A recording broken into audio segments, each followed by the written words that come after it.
Yeah, we are now the current co-chairs for the Southwest Region Social Care Nursing Advisory Council. Let me take you back a little bit in history. So the Social Care Nursing Advisory Councils are the vision of Deborah Sturdy, Chief Nursing Officer for Adult Social Care England, back in 22. And so she set up, originally the councils were aligned with the 42 ICBs. So there was actually 42 councils. So they went through the whole recruitment and council development. The co-chairs and chairs then had specific training, etc., to take on these roles. However, a year in, and it was all re-evaluated and decided that it would be reduced to be regional rather than ICB council alignment. So it changed. So there's now 7 regional councils rather than the original 42 councils. And you can see us, this lovely pink toe in the foot of England here. So we now have 2 co-chairs for each council, working in partnership, very much partnership roles. They are voluntary roles. I'm quite fortunate in that my employer is sponsoring the Outstanding Society, who actually oversee us and are the sort of steering committee for us. So he therefore also supports me in this role as well as my own time as well. So this just shows you the variety of different people represented on the different councils. Now, what might be interesting to you all is that we all have priorities, and it doesn't matter if you're living in the Southwest. If one of the other councils is working on a priority that is more, that you resonate more with, you can still connect out of the region to other councils, which is a great opportunity. So when I first started, for example, I had a buddy, Karen Roberts. So she's based up in Yorkshire. So I was able to see some of the work that she was doing and the projects that they were working on. So you don't have to be tied to the region, so to speak. But obviously we want to really focus on what's important to our region in the Southwest. So we have our own website as well. Let me correct that. The Outstanding Society have their own website, and we have our pages there. So the QR code, the one on the, as you're looking at on the left, is to the Outstanding Societies, and the one on the right is to the Southwest Region's website, web page, where you can see us all. So on the web page, you can actually see all our contact details, and you can also see who's on council. We're still working on getting everybody's photos and bios. For some reason, it's been a real challenge. But now that I've got Cindy on board, we're aiming for 100% within the next quarter. Yeah, people can go and see, but also any projects that have been done or any work, there's a place there on our web page that you can go to as well and have a look. We work very closely with Jill Crook, the Chief Nursing Officer of the Southwest, and she has just introduced Bernadette Edwards as well. I don't know if they're known to any of you. So Bernadette's the Deputy Chief Nurse, so the 2 of them are sharing the responsibility because obviously everybody's so busy at the moment. So we work very closely with Jill Crook on what the priorities are. So she's NHS England. And maybe I'll take you back a step that I didn't explain very well, is that Deborah Sturdy, being the Chief Nursing Officer for England, is actually based within the Department of Health and Social Care. And so that's where the vision came from. So there is funding from the Department of Health and Social Care, but that comes down through now every year. It seems to be anyway, every year the contracts have to be renewed. So this last year, 2025, Skills for Care won the contract. However, they then I don't know if subcontracting is the correct word, but I'm going to go with it. So they then ask the outstanding society to be the overseers and to do all of the actual direct working with us at SCNACs. And then so the outstanding society report back in to the Skills for Care, who report back in to the Department of Health and Social Care. However, we're very privileged. We meet once a month with couple of leaders from the Outstanding Society and with Deborah Sturdy herself or a representative for Deborah Sturdy. So we're having those meetings once a month, and that's when we really get to know what all the other councils are doing as well. So we're held, and that's why I wanted to give you that backstory, which I hadn't done, because these are the key performance indicators from the last contract. So they want council engagement, more than or equal to 75%. So that's very much measured by who attends the meetings, whether they're getting involved, etc. Content contributions, I'll talk a little bit about that afterwards. Stakeholder engagement, so you guys inviting us, that's a little tick for us right there, so thank you very much. Regional priority delivery, so every quarter we have to update, and actually we have to update every month, but there's a quarterly report that gets a formal report that gets sent in. So we have to report timely, every 100% reporting. And the other key performance indicator is equality and diversity and membership growth year on year. So certainly I began with council back in February 25. And that was really my remit when I joined was, okay, who's on council? Do we represent the entire region? Or is it very, one part is got more representation than others? And do we represent the true diversity of the Southwest region, because we are so diverse. We've got cities, we've got really rural, we've got different ethnic groups, all sorts of things. So those are the key performance measures. We have a quarterly meeting every month, so we actually had it this morning, and people can come and join council and become a council member. And we've just redesigned our agenda format so that hopefully we can engage people more, get a lot more, getting people to not just come along to meetings and hear what we're doing, but to actually participate, engage, and to contribute. It's meant to be two-way process. It's not just come and listen. It's like, okay, what are we going to do together? How can we create an impact? So over the past year, we've done all kinds of things.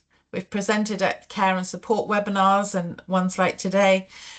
We are often invited for judging for various care awards, attended the Autism and Disability Awards, Skills for Care delegated healthcare activities in Taunton. We were given 7 places to attend the CNO strategy deliberation so that we could represent adult social care in those deliberations. And the follow-up from that is coming up in February. Attended Pride with all our banners and things to represent adult social care at Pride. The Birmingham Care Show as well, and we're also booked for the London Care Show that's coming up in April. And Cindy and I both had the privilege of attending the parliamentary reception. So Cindy wasn't a council chair at the time, but represented the adult social care student because she's doing her, correct me, what's the exact title of the qualification? So it's Advanced Diploma in Adult Social Care Nursing. And it was a pilot scheme, which is it started off being the University of Bolton and then transferred to Greater Manchester. So it was very early days, but yeah, I was part of the pilot scheme and I'm just finishing it off. Well done. But it was a great opportunity for us to meet Cindy at Parliament and introduce her to other council members and Deborah Sturdy, etc. as well. And we've also done the RCN Live Nursing conference that was in Birmingham as well. So lots of opportunities coming up, lots of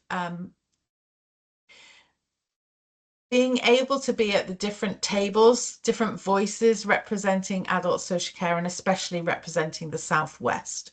I think it's so important, especially because we're right out on the limb, literally, aren't we? And so much happens around Birmingham area, so much happens around London area, that it is really important that the voice of the Southwest is heard as well. So back in November, we invited all of the local universities to to seek out an individual that wanted to take on the role of student representative at council.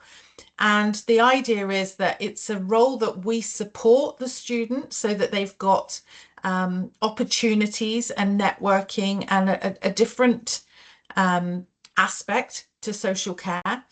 But it's a supported role so that those of us, Cindy and myself and other council members, will actually support the student, especially if they're new to these kind of meetings or connections, so that they can really find their feet and really contribute to the voice of adult social care. Bournemouth University were the first to complete this process, and we introduced Grant McPherson this morning at our regional meeting. He is a mature student. It's his third degree, so he brings a lot of experience, a lot of a lot to the council. So I don't think the concept of the support that we thought students might need will be needed at all. Quite the opposite. I think he will be a massive support to council and to Cindy and myself. So looking forward to getting him networking with a lot more student representation as well as a part of council. Which brings us to our prevention projects. So our priority in the Southwest for the Southwest Social Care Nursing Advisory Council is a suite of prevention projects.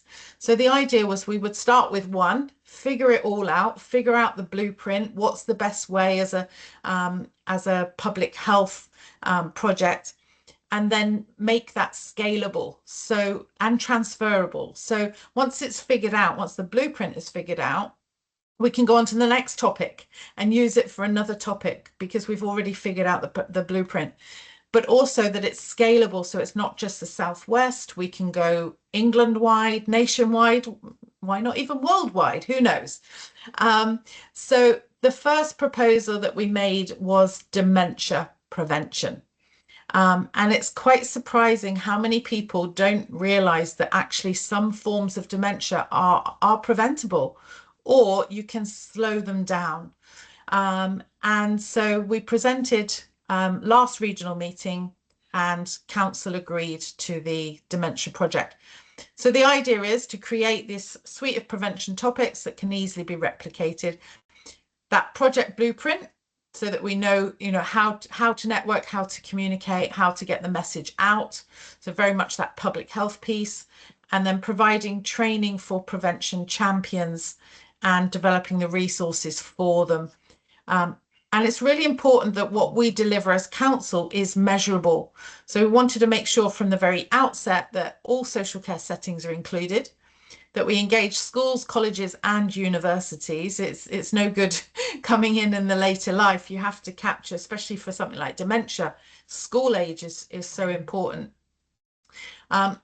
Collecting geographical and setting data as well, especially once we bring on board champions, and assessing the confidence of champions both pre and post training, so we can see how effective the training is, and then measuring conversation targets, so setting very specific targets for each individual to go out and spread that message and to monitor that and see how effective it is. We've been really fortunate. I don't know if anybody knows Zena Aldridge of NIHR. Not heard of her. So she actually, I was chatting to her about this, and she actually asked me if she could help us, which I was like, yes, please. Any help, greatly appreciated.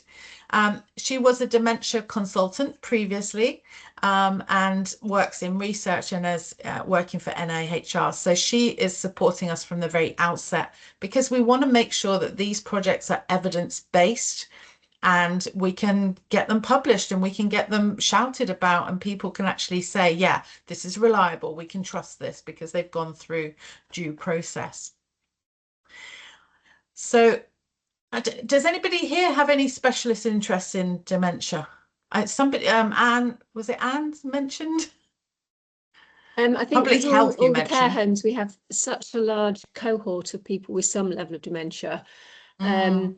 I don't want to put Sam on the spot, but she'd been doing some specialist work in dementia. Yeah. So I think probably everybody on the call has got a significant level of experience of caring for people with dementia, probably all slightly varied. So it's my passion. Dementia is my it. passion. So I'm doing a master's in dementia at the minute, and I'm working with Plymouth Uni. We've done a number of projects. So if you need anybody to add to your cohort, I'm more than happy. It is my complete and utter passion. We would love to have you, Sam, and if you want to come on as one of our student representative roles, but also specialist expert in dementia, then the more the merrier. I can see Anne laughing. Look at Anne, she's laughing. Yeah, I know. Can't you say no, Sam? No, she can't. 5 minutes. And wicked people like me. Yeah, I love it. I've written your name down already. It's too late. She's incredibly proactive. Yeah, and the thing is, so there's so much work around dementia, which is needed, totally needed, but we want to take it back a step and look at prevention. So my district nursing postgrad qualification was actually public health specialist as well, so it fits nicely with my qualifications. So and yeah, there's evidence out there. So let's share it. Let's make sure, but we've got to figure out the exact hows and wheres and what's. And we don't want to go too, how can I word this politically correctly? We don't want to start shouting about it yet until we figured out some of these things, because we want to keep it protected, so to speak, until we're ready to engage the wider audience. So, but it is the #1 cause of death in the UK. And scarily, we're ranked second in the world for deaths because of Alzheimer's and dementia, which I was quite horrified to see. So #1 cause of death in the UK at the moment, and ranked second in the world. There's lots of inequalities around dementia, and again, I think that lends itself very well to a Southwest priority because of the inequalities that we see across the Southwest. And so we're setting up 3 groups, an education engagement group, which is going to be focused much more on the research and the training part of the projects. The prevention engagement group, which is going to look very much at that blueprint and how do we actually make this project work. And then the dementia engagement group, who are going to be those specialist subject matter experts to actually provide that real evidence base, but also some real guidance on how we should take this forward. So we've been invited to attend the Care and Dementia Show in Birmingham, 25th, 26th of March. I can't go on the 25th anyway because there's a CNO network, but hopefully we'll be there on the 26th, and again, opportunities to network. And I just put this little infographic on here in case any of you haven't seen, but because I've been surprised how many people have said, oh, didn't realize it was preventable. But there's some really good infographics already out there.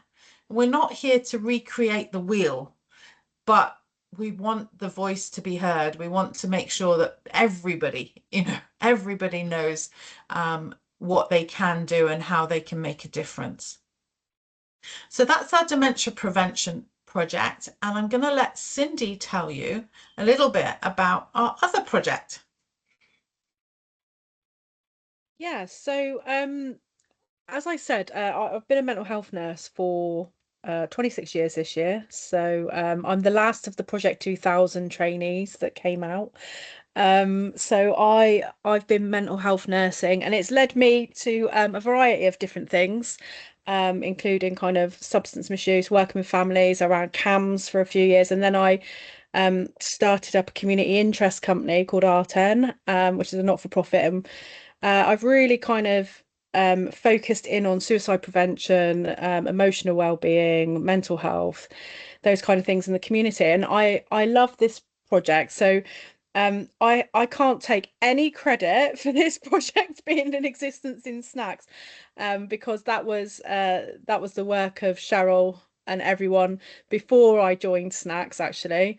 But it is a passion of mine. So we've been looking at the obviously the government's 10-year plan was published in July 25, and one of the main goals is about reducing the number of lives lost to biggest killers, which includes suicide. So the project that we're focused on is around tying in with the national strategies. And like Cheryl's already said, I was jotting a few things down to share with you. You know, SCNACs really gives us an opportunity to kind of focus in on the national agenda and how it is localized. And I think there's so much good work going on and so many people doing amazing things. I literally feel blown away every time I go to a meeting about the I don't know, the kind of way people want to help make things better. There are so many people driving things forward. So and engagement is really key in that. So engaging people like yourselves in areas that you've really got interest in and skills and knowledge in. We know that in this instance, more than 700,000 people die by suicide every year. That's a worldwide. And more than 6,000 people die by suicide in the UK every year. So when we look at the statistics around that, we know that, you know, we're talking about adults here, 1 in 5 people will experience thoughts of suicide. You know, if we look at the younger audience in terms of children, young people, we know that's around 1 in 10 that have thoughts and need some kind of mental health support. And then 1 in 15 of us will attempt to take our lives through suicide. And when you look at that, I don't know what the feeling is in the room when we talk about things like this, but for me, when I look at it in simplistic terms, we've got a lot of work to do, and it feels very relevant. And I think not only to the people that use services, we are those people that use services. So I think we need to remember that as well. We're talking about the workforce, we're talking about the pressures that we're under, we're talking about uncertainty, we're talking about all the things that affect people's lives. You know, we're hearing about people, you know, sadly, big reorganizations, people losing jobs, financial pressures, you know, all those kind of things. And we've got a role to play in that. And I'm very excited to be able to influence